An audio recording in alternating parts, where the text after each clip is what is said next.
L'exercici ens diu: comproveu que l'equació f de x igual a 0 té una única solució en l'interval menys 2, 1. L'equació és el resultat d'igualar la funció a 0. Sí? L'equació és això, dos termes igualats. En aquest cas, una fracció igualada a 0. Vale, i ens diu, sabent aquesta informació hem de comprovar que té una única solució en l'interval menys 2, 1. Aquesta mena d'exercicis sempre es fan amb el teorema de Bolzano. El teorema de Bolzano ens diu que si tenim una funció contínua en un interval AB entre el punt A i el punt B, que són dos números, i alhora la funció en el seu punt A multiplicada per la funció en el punt B és menor que 0. Què vol dir això? Això és la forma matemàtica de dir que un dels extrems és negatiu i l'altre és positiu, o viceversa. Vale? Que la funció en un punt, en un dels extrems, és d'un signe i que la funció en l'altre extrem és del signe oposat. Vale? La forma matemàtica d'escriure això és fer el producte entre un número i l'altre sigui negatiu. Els únics casos en què el resultat és negatiu és quan multipliquem dos números de signe contrari. Doncs si es compleixen aquestes dues condicions, el teorema ens assegura que existirà un punt intermig, un punt C, que es troba dins de l'interval AB, tal que la funció valdrà 0. Vale? Quan substituïm la x per el valor C, aquella funció valdrà 0. Doncs bé, per comprovar que es compleix el teorema, el que hem de comprovar és que la funció que ens donen compleix la primera condició i compleix la segona condició. La primera condició és que la funció sigui contínua en l'interval menys 2, 1. Com mirem això? Com determinem si una funció és contínua o no? La funció és x al cub entre x menys 2. Aquesta funció és una fracció, vale? Són dos polinomis dividits, vale? Una fracció de polinomis, això és un polinomi i aquest és un altre polinomi. Un polinomi per si sol, si la funció només fos x al cub, podríem assegurar que aquesta funció és contínua. Vale? Si és només un polinomi, la funció és contínua perquè no hi ha cap número, no hi ha cap valor de x en el qual no pugui existir la funció. Vale? La x pot ser positiva, pot ser negativa o pot ser 0 i el polinomi seguiria existint. Sí? Però al moment que tenim una fracció entre dos polinomis, el que hem de mirar per determinar si és contínua o no és el cas en què el denominador sigui igual a 0. Vale? Per què? Perquè si la funció és un numeret entre 0, això no pot existir. Vale? O entre 0 és infinit, per tant, no existeix. Sempre que ens demanin per la continuïtat d'una funció, el que buscarem és precisament aquells punts on no sigui contínua la funció. Si no trobem cap punt, voldrà dir que ho és, que és contínua. Dins d'això, sempre que la funció sigui una fracció de polinomis, el que hem de fer és sempre igualar el denominador a 0 i trobar les x que facin el denominador 0. Per què? Perquè si el denominador és 0 en algun punt, la funció no existirà en aquell punt, perquè no pot existir una fracció amb denominador 0, perquè és infinit. D'acord? No és un número. Doncs fem-ho. X menys 2 igual a 0. Quan val x menys 2 igual a 0? Doncs trobem que la x val 2.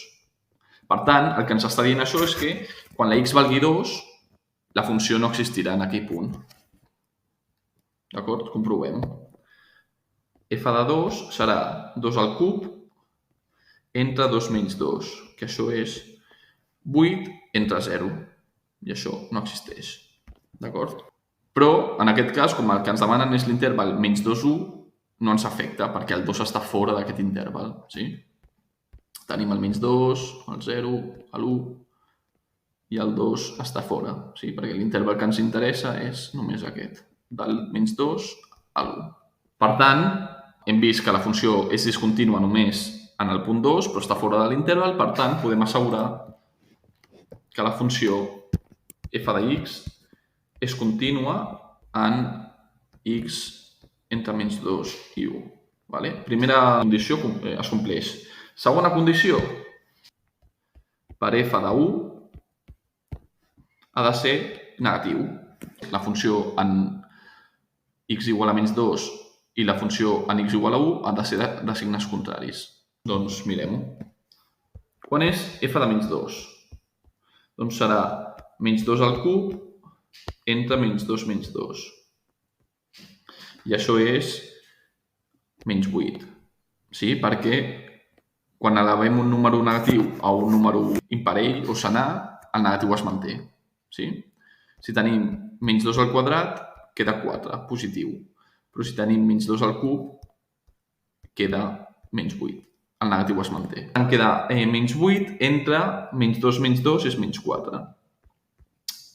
I negatiu entre negatiu s'anul·la i queda positiu, i 8 entre 4 queda 2. Per tant, f de menys 2 és 2, que és positiu, i anem a veure què dona f de 1.